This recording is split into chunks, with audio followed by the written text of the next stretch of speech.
Hello.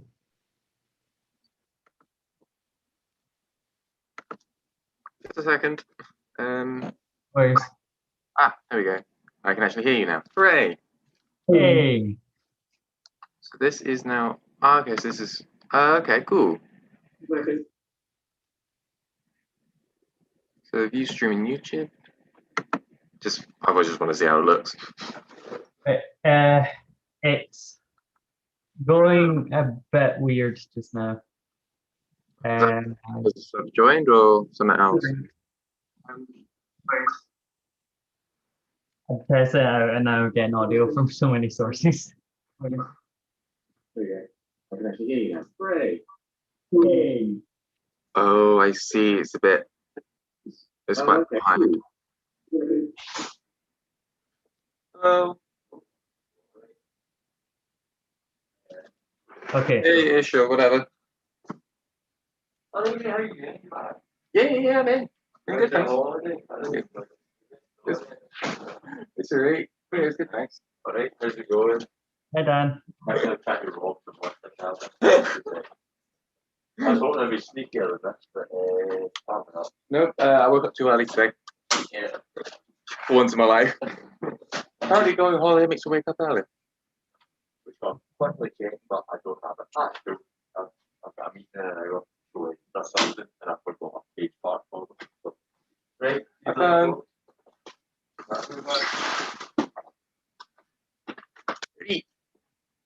So, how I thought we would be doing this using the YouTube streaming platform would be to basically This is now. do the event on Zoom, Mm-hmm. stream it from Zoom to YouTube.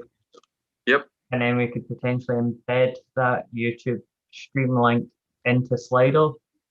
And that means Okay. the students only need to log into Slido to see everything. Sure.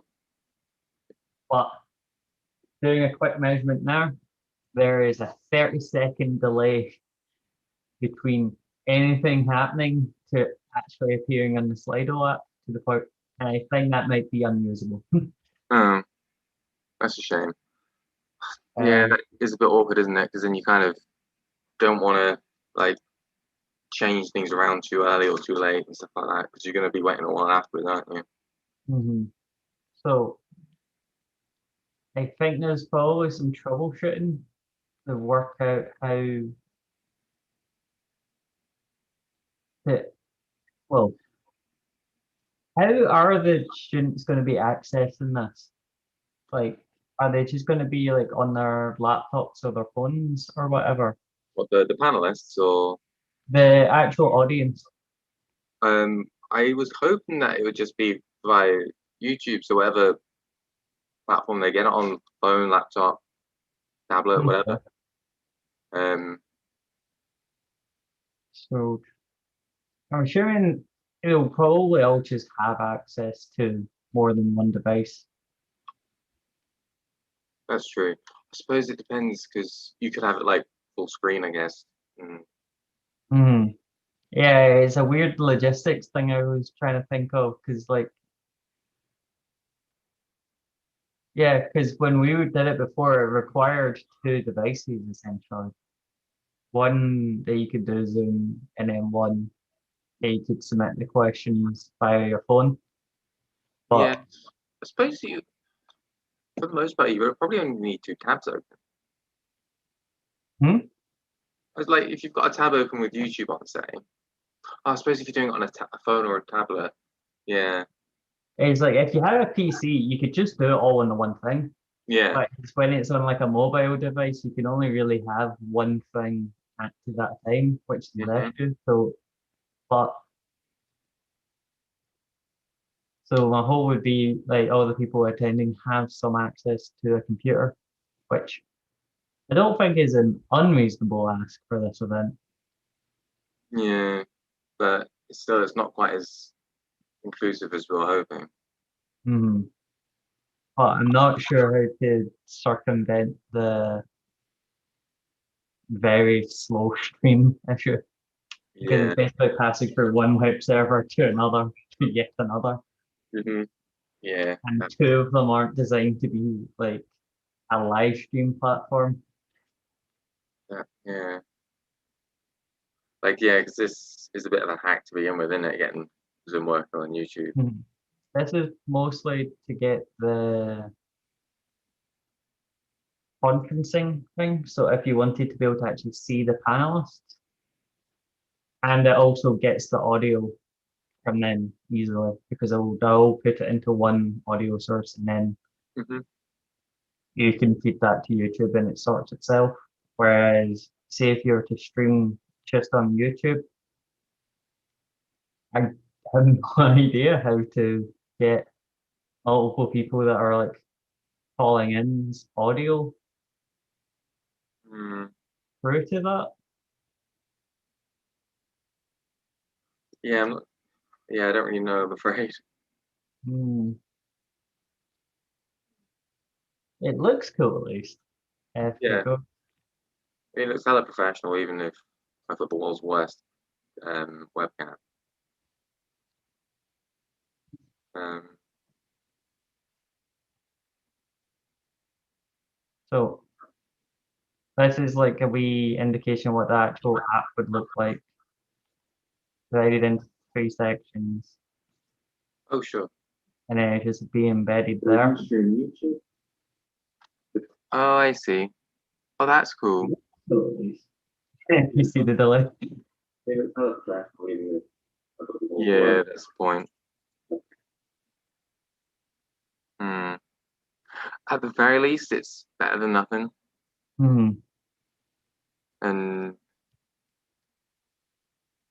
yeah, it's better than nothing. And as you said, it does mean that you don't need all of the, like, what you can do it all on one device, as it were. Hmm. It might be not as bad because it's not like you're directly reacting to questions. It's like analysts can put in questions and then there can be a delay before we get round to actually asking it. Exactly. And So, we can kind of maybe start thinking about kind of going, like, trying to be a bit preemptive with it. mhm. Like when the last person's wrapping up, maybe try and like get going. I mean, it's obviously never going to be perfect, but Hmm. Well, so we won't obviously need to actually see the YouTube stream yes, that would be. because we would just treat it as a normal Zoom conference. And then all the stuff that takes it from Zoom to YouTube and then to Slido Hmm. effectively happens behind the scenes. Hmm. If there's any issues that come up, that's basically my role that I deal with that. Okay. And then the viewers would see it in Slido. There would be a 30-second delay, but they might not be aware of that Yeah, like because make it it's really not nice. it's because of that you submit and wait rather than it's not a direct conversation. So that might actually be fine. And we did say that all of the questions need to be moderated anyway. So Hmm. it it's yeah, it's going to take some time, even for someone, say yourself or Cash or Massier or whoever it is, just to like click yes anyway. So I don't think they can expect it to be real time. No. Okay. That's might actually be fine. Yeah, I did. Yeah, I think obviously, yeah, I think it should be okay. Because all the panelists, basically all the staff for the event are in the front end of the Hmm. whole recording process, and then the viewers are at the back end, and the delay comes from the middle. But as long as the back end never sees the front, it's fine. Yeah, exactly. Like on stage, you don't just look behind the curtains. Why do? Why would you? Hmm. And it still gives people the opportunity to just link in via the YouTube thing if they don't want to ask questions. Yeah, we could. Yeah, we'll just need to double check. well, whoever's hosting, I have a feeling at this rate I might be, is probably going to have to look at both the Slido and the YouTube comments at the same time, just in case folk ask questions there. Well, what you could, were you wanting You it could turn off like chat. Yeah, you could just turn off the YouTube chat and then put in a description the link Mm-hmm. to the Slido event. Yeah, that works. Yeah, that's a good idea. Yeah, is that possible? Yeah. Yeah, from YouTube you can disable comment sections. Oh, perfect. YouTube comments are the bane of the earth anyway, so Uh, uh, there's not much change there. and then that means you only have to worry about questions coming through in Slido.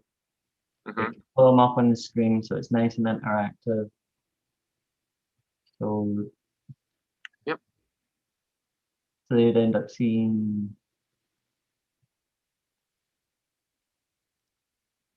And obviously, if there was questions submitted, you would see them here. Yeah, I did pop a few in yesterday just in case Ah, any. I thought it was like, oh yes, audience interaction. Sorry, I've ruined. I